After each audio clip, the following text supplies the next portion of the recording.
राधे राधे। स्वागत है आप सबका आपके अपने चैनल निष्ठा भक्ति भाव पर। आज शुक्रवार का दिन भगवान शुक्र के साथ ही साथ संतोषी माता और वैभव लक्ष्मी देवी के पूजन का भी दिन होता है। तीनों व्रतों को करने की विधि अलग अलग होती है।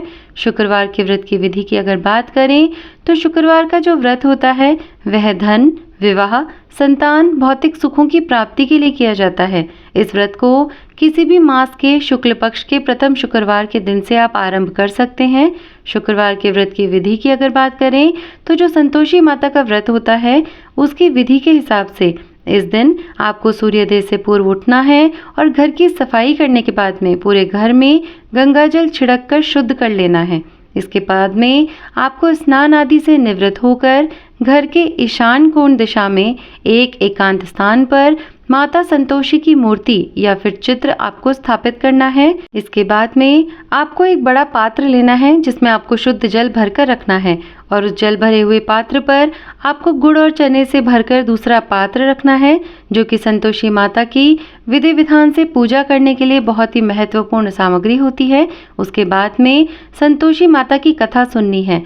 साथ ही साथ में जिस प्रकार से आप नित्य पूजन करते हैं देवी देवताओं या भगवान का, उसी प्रकार से आपको संतोषी माता का भी पूजन करना है। इसके बाद में आरती करके आपको गुड़ और चने का प्रसाद बांट देना है। अंत में बड़े पात्र में जो आपने भरे हुए जल का रखा था उसको आपके घर में अलग अलग जगह पर जहां पर आप चाहें वहां पर आप छिड़क सकते हैं और बाकी जो जल है उसे आप तुलसी के पौधे में डाल दीजिए। इसी प्रकार अगर आप 16 शुक्रवार का नियमित उपवास रखते हैं तो अंतिम शुक्रवार को व्रत का विसर्जन करना होता है। विसर्जन के दिन जो भी विधि मैंने आपको बताई है कि जिस प्रकार से आपको संतोषी माता की पूजा करनी है उसी प्रकार से आपको पूजा करके और फिर 8 बालकों को खीर और पूड़ी का भोजन करवाना है। साथ ही साथ में आपकी श्रद्धा अनुसार दक्षिणा और केले का प्रसाद उन्हें देना है और फिर उन्हें विदा करना है और उनके अंत में आपको स्वयं भोजन करके आपको इस व्रत का पारण कर देना है। मतलब 16 शुक्रवार आपको नियमित इसका व्रत करना है और जो भी आपकी मनोकामना है उसे आप अपने मन में रखिए और भगवान के आगे आप अपनी मनोकामना को बोल सकते हैं और फिर जैसे ही आपके 16 शुक्रवार का व्रत पूरा हो जाए तो 16वें शुक्रवार को आपको इसी प्रकार से व्रत का उज्जमन कर देना है। इस प्रकार से आपको मनवांचित फल की प्राप्ति होगी। और साथ ही साथ मैं आपको बता देती हूँ कि संतोषी माता के व्रत के दिन आपको क्या नहीं करना चाहिए। तो सबसे बड़ी बात होती है कि इस दिन यदि आप व्रत कर रहे हैं तो आपको खट्टी चीज़ों का ना ही तो स्पर्श करना है और ना ही उन्हें खाना है। गुड़ और चने का प्रसाद स्वयं को भी खाना चाहिए। मतलब जो माता को आप भोग चढ़ा रहे हैं गुड़ और चने का, उसे आपको भी प्रसाद रूप में खाना चाहिए। और भोजन में आपको कोई भी खट्टी चीज़ नहीं बनानी है, ना ही आपको अचार या खट्टा फल किसी को खाने के लिए देना है। साथ ही में व्रत करने वाले के जो परिवार के लोग हैं उनको भी इस दिन कोई भी खट्टी चीज़ का सेवन नहीं करना चाहिए। इससे क्या होता है कि यदि आप खट्टी चीज़ का सेवन कर लेते हैं, आप या आपके परिवार में कोई भी या आप जिसे भोजन करवा रहे हैं यदि वो भी कोई खट्टी चीज़ का सेवन करते हैं तो आपका जो व्रत है इसका प्रभाव नष्ट हो जाता है और माता आपसे रुष्ट हो सकती है। इसलिए आपको इन चीज़ों का खास ध्यान रखना है। व्रत के साथ में ही आपको आज के दिन संतोषी माता की व्रत की कथा भी सुननी चाहिए। उसका भी बहुत ही ज़्यादा शुभ प्रभाव देखने को मिलता है। तो चलिए इसी के साथ में सुनते हैं संतोषी माता के व्रत की कथा। तो एक समय में एक बुढ़िया थी, उसके 7 बेटे थे। 6 कमाने वाले थे जबकि एक निकम्मा था। बुढ़िया 6 बेटों की रसोई बनाती, भोजन कराती और उनसे जो कोई झूठन बचती वह 7वें को दे देती। एक दिन वह पत्नी से बोला, देखो मेरी माँ को मुझ पर कितना प्रेम है। वह बोली, क्यों नहीं, सबका झूठा जो तुमको खिलाती है। वह बोला, ऐसा नहीं हो सकता, मैं जब तक आंखों से ना देख लूं मान नहीं सकता। बहू ने हंसकर बोला, देख लोगे तब तो मानोगे ना। तो कुछ दिन बाद त्योहार आया। घर में 7 प्रकार के भोजन और चूरमे के लड्डू बने। वह जांचने को सिर दुखने का बहाना कर पतला वस्त्र सिर पर ओढ़े रसोई घर में ही सो गया। वह कपड़े में से सब देखता रहा। 6 भाई भोजन करने आए। उसने देखा माँ ने उनके लिए सुंदर आसन बिछा नाना प्रकार की रसोई परोसी और आग्रह करके उन्हें जिमाया। वह देखता रहा। 6 भोजन करके उठे। तब माँ ने उनकी झूठी थालियों में से लड्डुओं के टुकड़े उठाकर एक लड्डू बनाया। जूठन साफ कर बुढ़िया माँ ने उसे पुकारा, बेटा 6 भाई भोजन कर गए हैं, अब तू ही बाकी है, उठ, तू कब तक खाएगा। वह कहने लगा, माँ मुझे भोजन नहीं करना, मैं अब परदेश जा रहा हूँ। तो माँ ने कहा, कल जाता हो तो आज ही चला जा। वह बोला, आज ही चला जा रहा हूँ। यह कहकर वह घर से निकल गया। चलते समय पत्नी की याद आ गई। वह गौशाला में कंडे थाप रही थी। वहां जाकर बोला, हम जावे परदेस, आवेंगे कुछ काल, तुम रहियो संतोष के, धर्म अपनो पाल। वह बोली, जाओ पिया आनंद से, हमारो सोच हटाए, राम भरोसे हम रहें, ईश्वर तुम्हें सहाय। 2 निशानी आपनी, देखूं धरूं मैं धीर, सुधी मति हमारी बिसारियो, रखियो मन गंभीर। वह बोला, मेरे पास तो कुछ भी नहीं है, यह अंगूठी है सो ले और अपनी कुछ निशानी मुझे दे दे। वह बोली, मेरे पास क्या है, यह गोबर भरा हाथ है। यह कहकर उसकी पीठ पर गोबर के हाथ की छाप मार दी। वह चल दिया। चलते चलते दूर देश पहुंचा। वहां एक साहूकार की दुकान थी। वहां जाकर कहने लगा, भाई मुझे नौकरी पर रख लो। साहूकार को जरूरत थी तो बोला कि रह जा। लड़के ने पूछा, तनख्वाह क्या दोगे? तो साहूकार ने कहा, काम देखकर दाम मिलेंगे। साहूकार की नौकरी मिली। वह सुबह 7 बजे से 10 बजे तक नौकरी बजाने लगा। कुछ दिनों में दुकान का सारा लेन देन, हिसाब किताब, ग्राहकों को माल बेचना, सारा काम करने लगा। साहूकार के 7-8 नौकर थे। वे सब चक्कर खाने लगे। यह तो बहुत होशियार बन गया। सेठ ने भी काम देखा और 3 महीने में ही उसे आधे मुनाफे का हिस्सेदार बना दिया।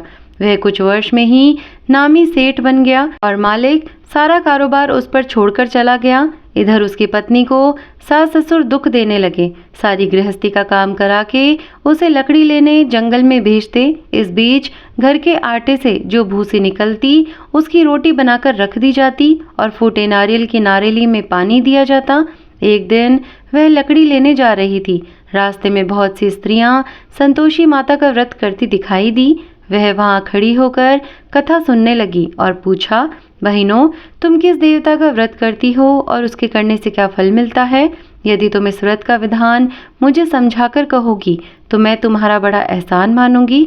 तब उनमें से एक स्त्री बोली, सुनो, यह संतोषी माता का व्रत है। इसके करने से निर्धनता, दरिद्रता का नाश होता है और जो कुछ मन में कामना हो सब संतोषी माता की कृपा से पूरी होती है। तब उसने उससे व्रत की विधि पूछी। वह बोली, 1.25 आने का गुड़ चना लेना, इच्छा हो तो 5.25 आने का लेना या 1.25 रुपया का भी सहूलियत के अनुसार लेना। बिना परेशानी और श्रद्धा व प्रेम से जितना भी बन पड़े सवाया ही लेना। प्रत्येक शुक्रवार को निराहार रहकर कथा सुनना। इसके बीच क्रम टूटे नहीं, लगातार नियम पालन करना। सुनने वाला कोई ना मिले तो घी का दीपक जलाकर उसके आगे या तो जल के पात्र के सामने रखकर कथा कहना। जब कार्य सिद्ध ना हो तो नियम का पालन करना और कार्य सिद्ध हो जाने पर व्रत का उद्यापन करना। 3 मास में माता फल पूरा करेगी। यदि किसी के ग्रह खोटे भी हों तो भी माता वर्ष भर में कार्य सिद्ध करती है। फल सिद्ध होने पर उद्यापन करना चाहिए, बीच में नहीं। उद्यापन में 2.5 सेर आटे का खाजा, इसी परिमाण से खीर तथा चने का साग करना। 8 लड़कों को भोजन कराना। जहाँ तक मिले देवर, जेठ, भाई, बंधु के हों, ना मिले तो रिश्तेदारों और पास पड़ोसियों को बुलाना। उन्हें भोजन करा, यथाशक्ति दक्षिणा दे, माता का नियम पूरा करना। उस दिन घर में खटाई ना खाना। यह सुन बुढ़िया के लड़के की बहू चल दी। रास्ते में लकड़ी के बोझ को बेच दिया और उन पैसों से गुड़ चना ले माता के व्रत की तैयारी कर आगे चली और सामने मंदिर देखकर पूछने लगी, यह मंदिर किसका है? सब कहने लगे, संतोषी माता का मंदिर है। यह सुनकर माता के मंदिर में जाकर चरणों में लौटने लगी।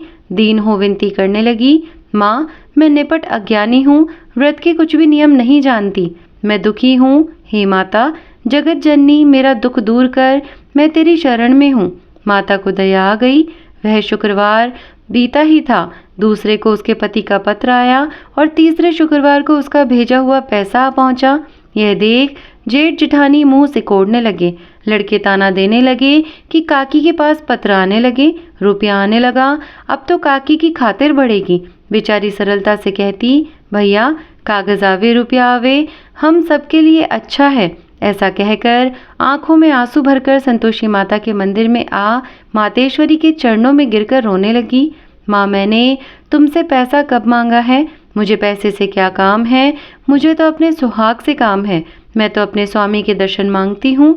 तब माता ने प्रसन्न होकर कहा, जा बेटी, तेरा स्वामी आवेगा।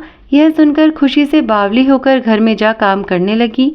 अब संतोषी माँ विचार करने लगी, इस भोली पुत्री को मैंने कह तो दिया कि तेरा पति आवेगा, लेकिन कैसे? वह तो इसे स्वप्न में भी याद नहीं करता। उसे याद दिलाने को मुझे ही जाना पड़ेगा। इस तरह माताजी उस बुढ़िया के बेटे के पास जा स्वप्न में प्रकट हो कहने लगी, साहूकार के बेटे सो रहा है या जागता है? वह कहने लगा, माता सोता भी नहीं जागता भी नहीं हूँ, कहो क्या आज्ञा है? माँ कहने लगी, तेरे घर बार कुछ है कि नहीं? वह बोला, मेरे पास सब कुछ है, माँ बाप है, बहू है, क्या कमी है? माँ बोली, भोले पुत्र, तेरी बहू घोर कष्ट उठा रही है। तेरे माँ बाप उसे त्रास दे रहे हैं, वह तेरे लिए तरस रही है, तू उसकी सुध नहीं लेता? वह बोला, हाँ माताजी, यह तो मालूम है, परंतु जाऊं तो कैसे? परदेश की बात है, देन लेन का कोई हिसाब नहीं, कोई जाने का रास्ता नहीं आता, कैसे चला जाऊं? माँ कहने लगी, मेरी बात मान, सवेरे नहा धोकर संतोषी माता का नाम ले, घी का दीपक जला, दंडवत कर दुकान पर जा बैठ। देखते ही देखते सारा लेन देन चुक जाएगा, जमा का माल बिक जाएगा, सांझ होते होते धन का भारी ढेर लग जाएगा। अब बूढ़ी की बात मानकर वह नहा धोकर संतोषी माता को दंडवत घी का दीपक जला दुकान पर जा बैठा। थोड़ी देर में देने वाले रुपया लाने लगे, लेने वाले हिसाब लेने लगे। कोठे में भरे सामान के खरीदार नगद दाम दे सौदा करने लगे। शाम तक धन का भारी ढेर लग गया। मन में माता का नाम ले, चमत्कार देख प्रसन्न हो घर जाने के लिए गहना कपड़ा सामान खरीदने लगा। यहाँ काम से निपट तुरंत घर को रवाना हुआ।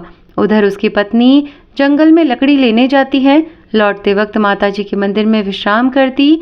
वह तो उसके प्रतिदिन रुकने का जो स्थान ठहरा। धूल उड़ती देख वह माता से पूछती है, हे माता, यह धूल कैसे उड़ रही है?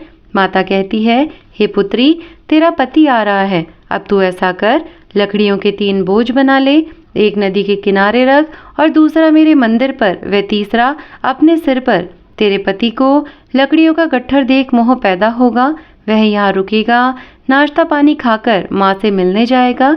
तब तू लकड़ियों का बोझ उठाकर जाना और चौक में गट्ठर डालकर जोर से आवाज लगाना, लो सासू जी, लकड़ियों का गट्ठर लो, भूसी की रोटी दो, नारियल के खेपड़े में पानी दो, आज मेहमान कौन आया है? माताजी से बहुत अच्छा कहकर वह प्रसन्न मन से लकड़ियों के 3 गट्ठर बनाई, एक नदी के किनारे पर और एक माताजी के मंदिर पर रखा। इतने में मुसाफिर आ पहुंचा। सूखी लकड़ी देखकर उसकी इच्छा उत्पन्न हुई कि हम यहीं पर विश्राम करें और भोजन बनाकर खा पीकर गांव जाएं। इसी तरह रुककर भोजन बना, विश्राम करके गांव को गया। सबसे प्रेम से मिला।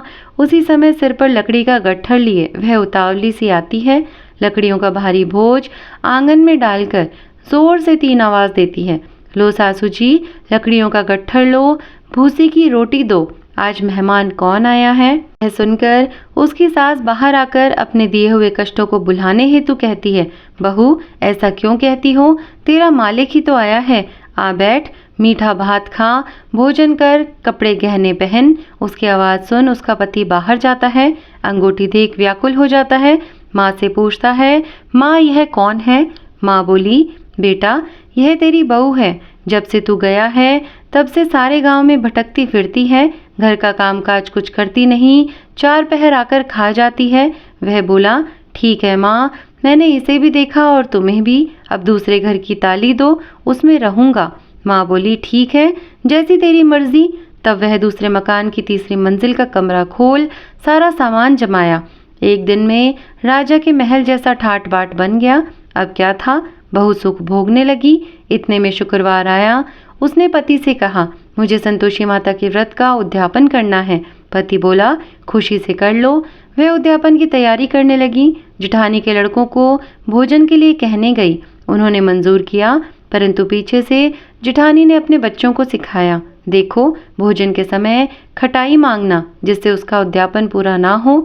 लड़के जीमने आए, खीर खाना पेट भर खाया, परंतु बाद में खाते ही कहने लगे, हमें खटाई दो, खीर खाना हमको नहीं भाता, देखकर अरुचि होती है। वह कहने लगी, भाई खटाई किसी को नहीं दी जाएगी, यह तो संतोषी माता का प्रसाद है। लड़के उठ खड़े हुए, बोले, पैसा लाओ। भोली बहू कुछ जानती नहीं थी, उन्हें पैसा दे दिए। लड़के उसी समय हट करके इमली खटाई ले खाने लगे। यह देखकर बहू पर माताजी ने कोप किया। राजा के दूत उसके पति को पकड़ कर ले गए।